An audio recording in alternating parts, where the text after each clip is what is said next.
What's going on, guys? Welcome to another edition of La Liga Insiders. Gemma and Gustavo Hofman to break it down for you guys. Here's our menu of the day. A little bit of an appetizer to what we were waiting for now. The main course this weekend. Real Madrid owns the Derby. Barcelona visits their neighbor Girona. And what's new with our insiders, the latest information. Of course, we can't leave aside extra time. Why is Pep Guardiola there? Well, you guys will have to stick around to find out why.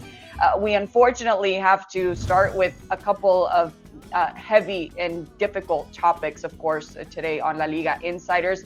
Gustavo, let's talk about what the last 24 hours have been for Vinicius Jr. Not necessarily on the pitch, but outside the pitch, with something truly terrible that we saw before this derby yesterday. Hello, Chris. Hello, Gemma. Nice to meet you again. It's a pleasure to be here. Well, the last 24 hours were very, very tough for Vinicius Jr. Talking to some people around him, and everybody has told me that he was very, very upset about what happened yesterday morning. That's natural that you're going to be upset. Can you imagine? You wake up in the morning, that's an important day for you, for your team, and then you get your phone and you see some message, and then you see a photo from a doll hung from a bridge near your club, and this doll is wearing your t-shirt. So I think that everybody can imagine how Vinicius felt when he saw this picture, when he saw the video from the doll hung from a bridge, and it was hung by Atletico de Madrid fans from the Frente Atlético, a group of ultras from Atletico de Madrid. The player, Vinicius, decided not to talk about it, not to talk anything about it until the match. And he was very, very focused on the match. And then we could see that on the field of Santiago Bernabéu. We saw a player very focused on the match, on the other players. We saw Vinicius, we saw a player playing as he used to play in every Real Madrid game. He was very confident and very focused. After the match, yes, he felt a little bit more free to write about it, and he wrote some words of love for Real Madrid. And now what he really expects is punishment, because what bothers him most is that there are no punishments here in Spain about the racist abuse on him. What we saw yesterday happened because there were no punishments after the other derby, the derby in La Liga, in the first phase of La Liga in Civitas Metropolitana, when Vinicius suffered racist abuse. And then the judge here in Madrid, in Spain, said that they wouldn't go ahead with the case because that racist abuse happened in sportive environment between two rival teams. So Vinicius, and I talked to some people around him, is feeling that must happen punishment to these people, because he really feels that the clubs, the league, no one really cares about it, because nothing happens after everything. Yeah, and it's clear that they've let it get this bad because they didn't do something to begin with. This is something that shouldn't have ever happened, period. But it should have been stopped with the first even hint of anything racist against any player, of course. But we've seen it time and again with Vinicius Jr. And it's just so sad that a player even has to worry about these situations when he has such an important day. And even if it isn't an important day, he shouldn't have to worry about this at all. And it's such a sad situation. So hopefully this is finally a clear message to do something about it. And this isn't something that's, of course, as you guys know, isolated. It's not an isolated incident for Vinicius Jr. It's not an isolated incident for La Liga. And it's not an isolated incident for football when we talk about it internationally. So it's truly really sad. There's not much more to say about it. Gemma, another tough situation, of course, a very sensitive topic that we've seen in the last week with Dani Alves and the legal situation that he's now confronting. What's the latest with him? Hola, Chris. Yes, let's update the situation of the former Barcelona player. He has just met earlier today with his new lawyer. He has hired one of the most prestigious lawyers in Spain, Cristóbal Martel. To put in context, he was, for example, the lawyer of Lionel Messi with his tax problem here in Spain. So they had this first personal meeting in the prison in Brians 2. And what they mostly talk about, what we could find out, is about why the former football player had contradictory statements. And what Dani Alves explained to his lawyer is because he was afraid of confessing his wife that he was unfaithful. That's what they will try to work with the judge to try to have Dani Alves while they wait for the trial, not having to be in the preventive custody and to be able to pass the time at his home. What we know about the days of Dani Alves in Brians 2 is that he has a cellmate, a roommate there, Brazilian. The name of this Brazilian cellmate is Coutinho, nothing related with the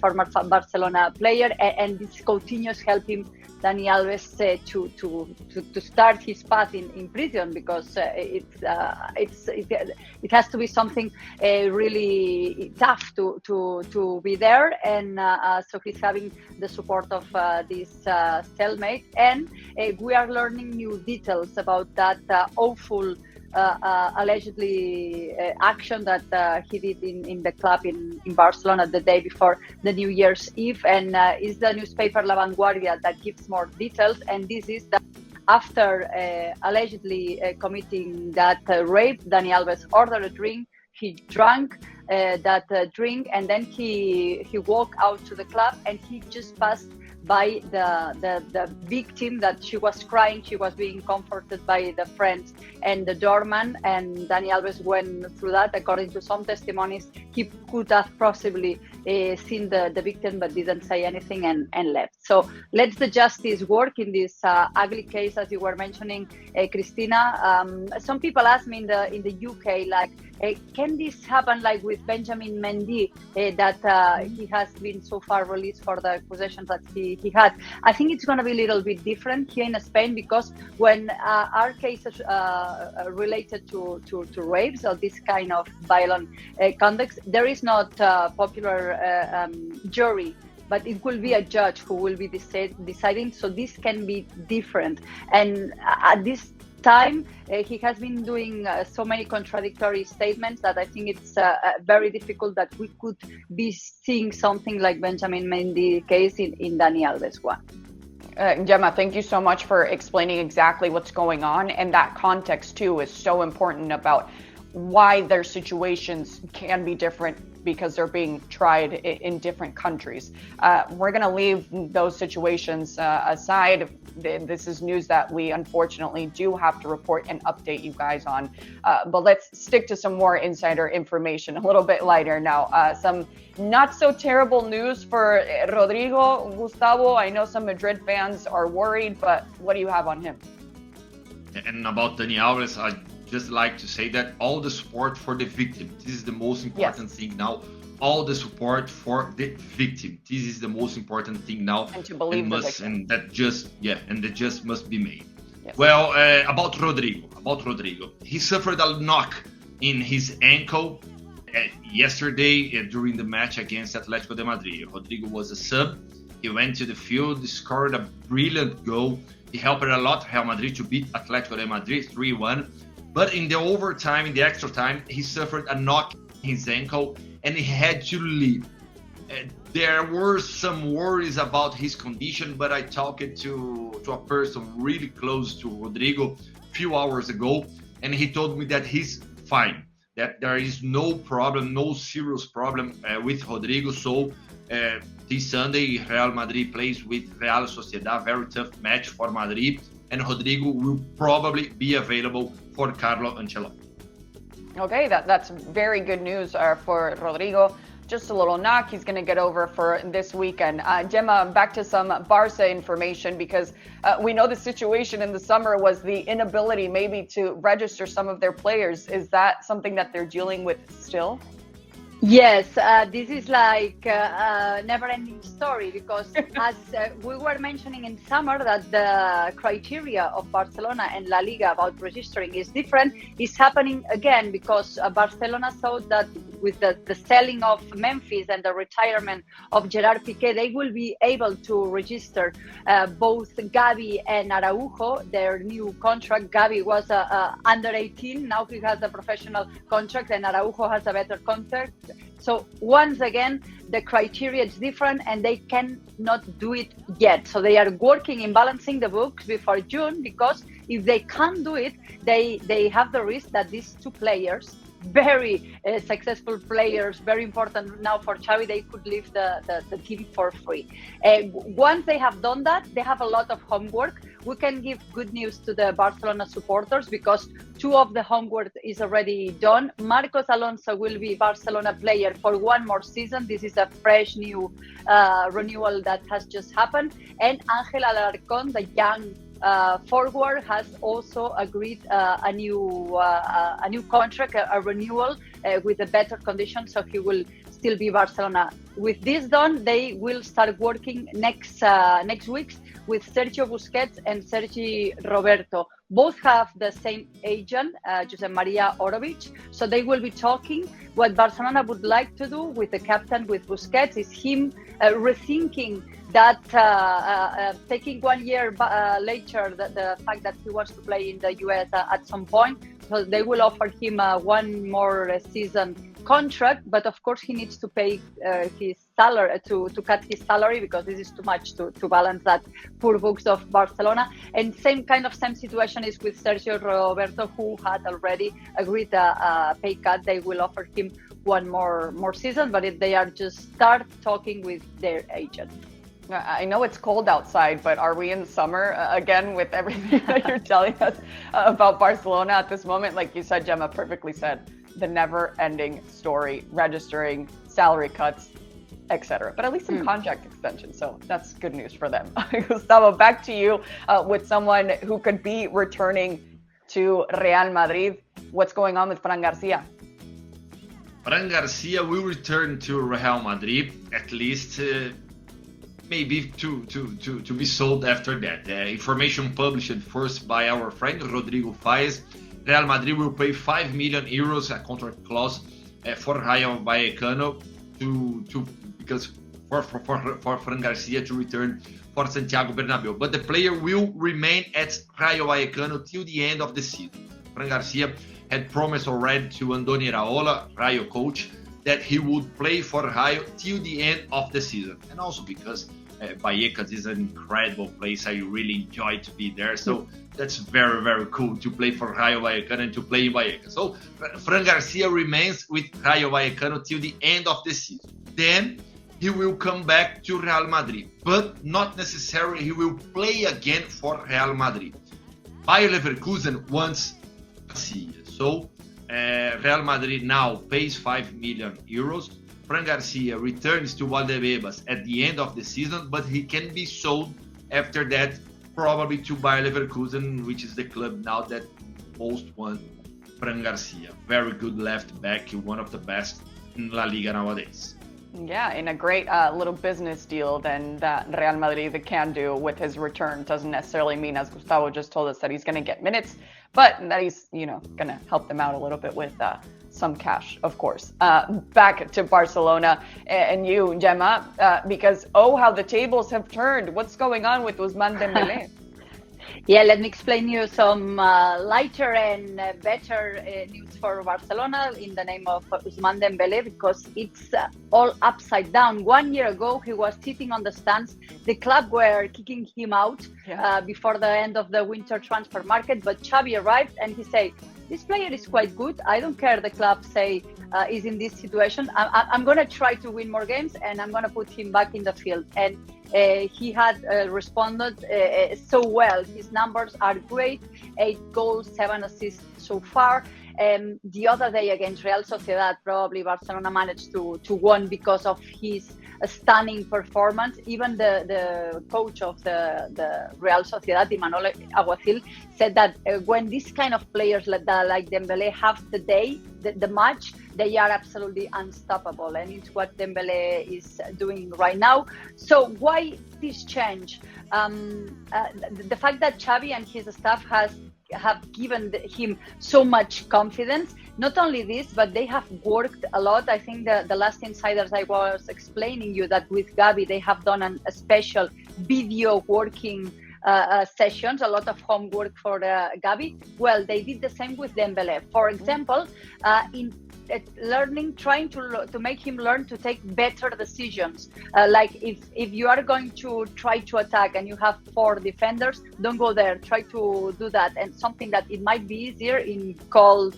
now thinking or talking, but when you are in the stadium might be quite complicated. And that's why he has improved so much that 1 year ago, Cristina, I was talking about renewals. Well, Barcelona want to start working on his renewal, not now because they have a lot of homework, as I was mentioned, but at the end of the season. His contract is till 2024, so they will try to make this renewal possible, balancing the books, trying to figure everything out. And we could talk to some people close to the player, and right now he's the happiest of his career. Wow. And he would like to stay here in Barcelona. If there was an award for biggest comeback or most improved, it would be Ousmane Dembélé, because it's amazing and what it takes, Gemma, and you just told us, to really just tap into the human being and say, I believe in you. What do you need? Yeah. And they've given him exactly that. It's really, really impressive. It's a testament to Ousmane Dembélé and how mentally he's turned it around, but of course, to the work that Xavi has done and how he's been able to change this situation. But enough of inspirational stories, of course, although we could take this home with us. Yes, Gustavo. He would be the most improvement player who had already been so good. Something like that. Yeah, because what we had said with Ousmane Dembélé, he's good when he wants to, be good. And now he wants to be good all the time. So, of course, that's great for Barcelona. Maybe not so much for Real Madrid fans, but we have to talk about it, guys. I'm sorry. All right. That's with our insider information. Great stuff as always, guys. Let's switch to a little bit of action, because we saw the Madrid Derby, of course, at the end of the day, of a long day, Gustavo, we could say, Madrid took the Derby. But how complicated was it for Ancelotti's team to get to that victory? Was a long day yesterday. Madrid, I think that deserved the win. It was a 3-1 win at overtime. Aleti started the match better. They scored first. They had a very good first half.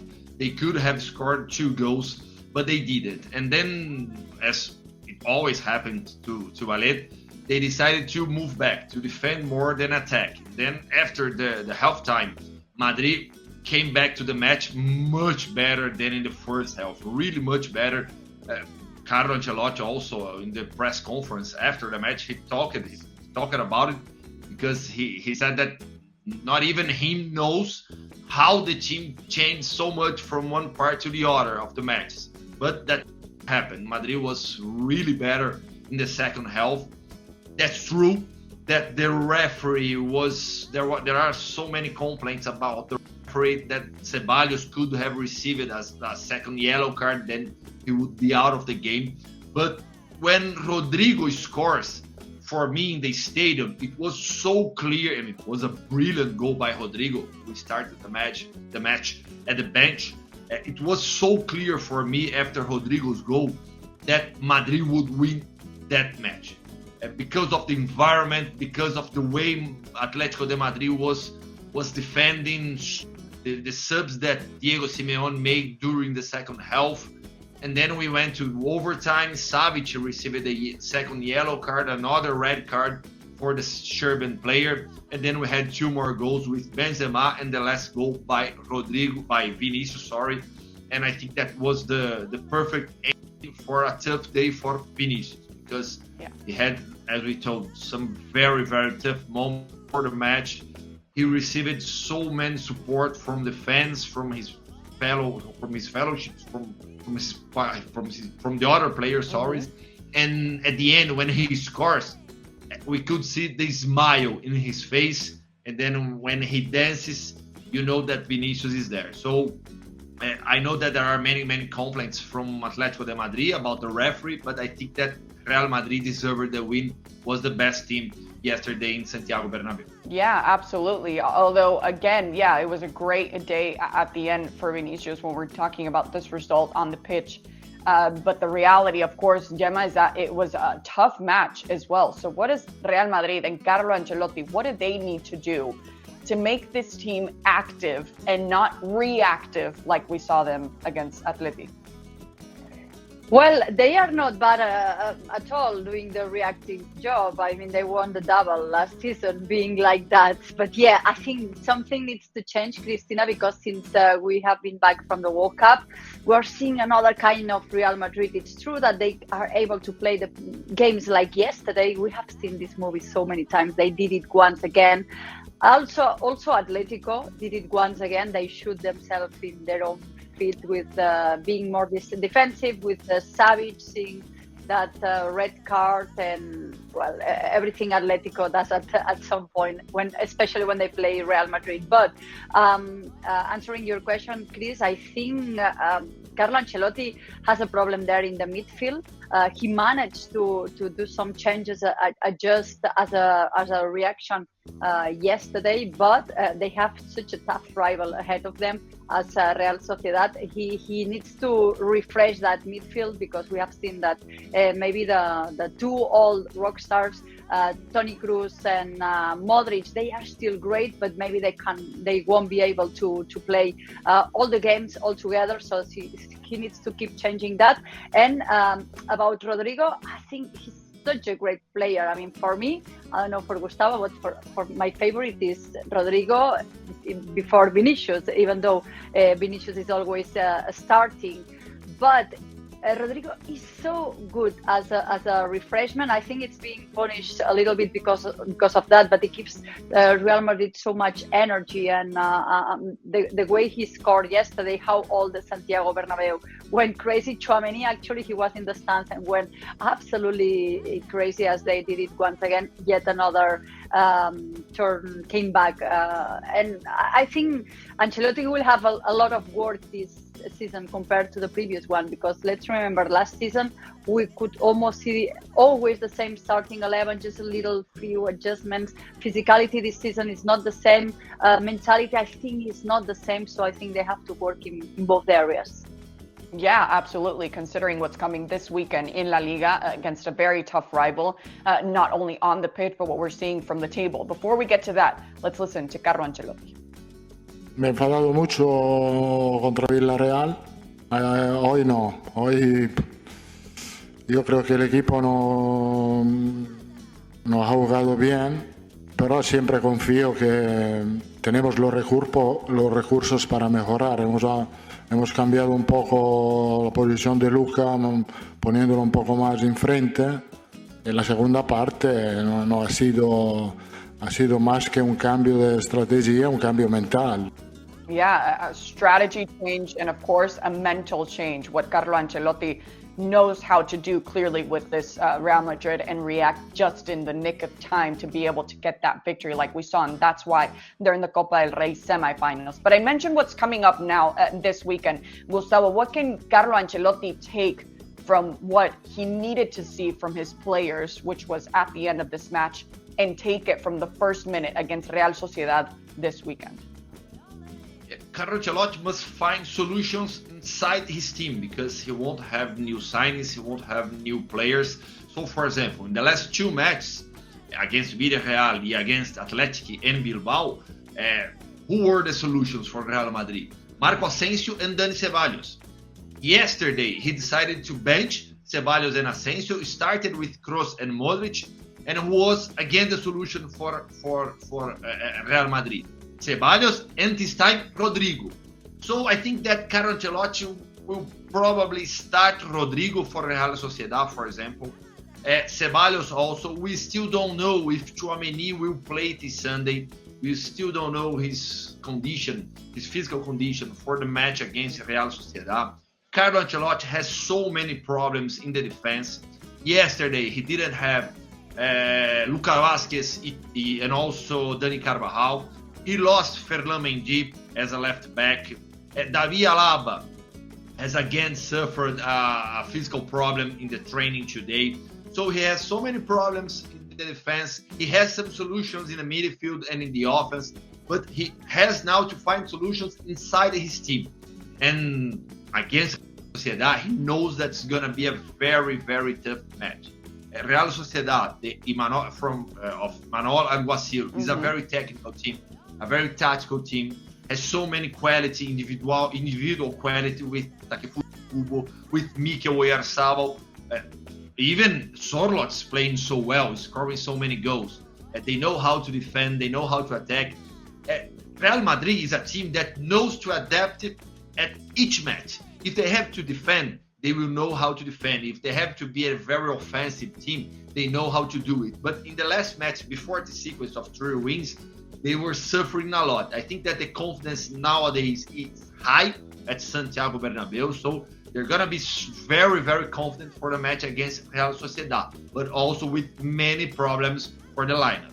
Yeah, of course. And yeah, that's a lot of confidence, right? But you just described what's going to be a very tough game for Real Madrid.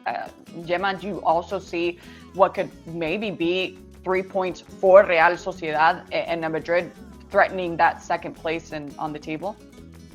We will see.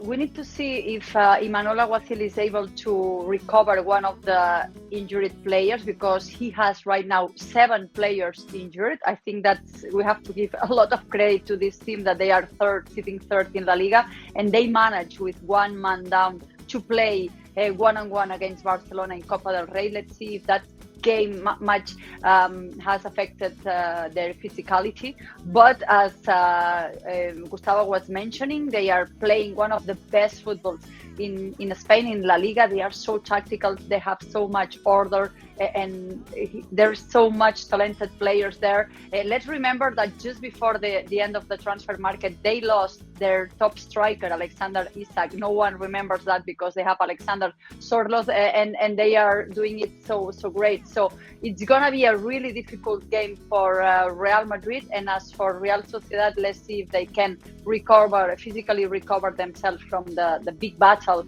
in Camp Nou with 1 man down, which was of course physically very demanding. But I'm sure it's gonna be a great battle what we are going to be able to see this weekend. It's gonna be tough for Ancelotti. Yeah, absolutely. Gemma, I want to take advantage of the fact that you just mentioned what Real Sociedad went through, of course, in the Copa del Rey against this Barcelona team, who also need to maintain that momentum in La Liga and not have to suffer until the final whistle. Of course, before we get to that, you can watch Real Madrid against Real Sociedad this Sunday at 2:30 p.m. Eastern. Sign up now to watch all of La Liga matches on ESPN+. Real Sociedad, like I said, had a tough match in the Copa del Rey against Barcelona. Gemma, what concerns you the most about this Barcelona side that they're going to try to avoid losing those 3 points this weekend against Girona? I mean, obviously, they are having a momentum. 1 year ago, when Xavi was all worried, probably would have dreamt in this situation. I mean, on Thursday was his birthday. I'm sure he would have enjoyed it, because they are in the Copa del Rey semi-final, sitting first in La Liga. And it looks like they just touched silverware for the first time in Spanish Supercopa, but they need to learn to close the games. Of course, that's what they have to do, because they have already dropped points because of that against Espanyol, and they suffer all the games. I mean, against Real Sociedad, playing against 10, Ter Stegen saved the team twice, and it's something that is very difficult to understand. So in this trip to Montilivi, let's remember, Ferran Torres will still be banned, but especially what is more sensitive is Robert Lewandowski will be eventually finish his 3-match ban. So when they don't have Lewandowski, they struggle to generate danger, and Girona is going to be a tough rival. They will close they will be try to be closed because of course they want to try to earn if it's 1 point, so they will try to get a draw if possible. And it's a good team, the Mitchell's side. There's always this special motivation of a Catalan derby. Girona really wants to make some impact against Barcelona, so it's not going to be an easy game. It's very early, I know, in the US or this Saturday, but it's really it's going to be a very interesting match to witness if Barcelona's progression is a reality or they are still struggling in that field. Yeah, do you also see this test now, Gustavo, with what Gemma just said? If this is a reality of Barcelona, if they're going to be able to take it all the way to the La Liga title, or if their reality is maybe a more negative one? It's a curious case when you talk about Barcelona, because Barcelona won the Supercopa, is in the semifinals of Copa del Rey, leads La Liga, and of course that's not anymore in the Champions League, but we're gonna have it's gonna be a very tough match against United at Europa League. But we're talking about a team that is having a good season, but we still don't feel so much confidence on the team when we talk about Barcelona. But for this match, especially for this match, Barcelona will miss a lot Robert Lewandowski, because when you play against a team which will defend so close, which will defend a lot, it's easier when you have a center forward pushing the central defenders of the other team, and also when you have two open forwards. And especially at this case, I think that Barcelona also miss so much Rafinha. Of course, that Rafinha will play, but we don't see, we still haven't seen the real good Rafinha at Barcelona. Mm-hmm. So when you play against a defense that is gonna have Girona, if you have Dembélé at one side, Rafinha in the other, both fullbacks attacking, a center forward, three midfielders also pushing the other team, you have more possibilities to create a chance to open the opponent defense. So Barcelona will a lot. Robert Lewandowski for sure, and is still missing the real good Rafinha. Yeah. I think that Rafinha until now didn't play what he can play for Barcelona, at least what we saw him play in Leeds United and also for Brazil. Yeah.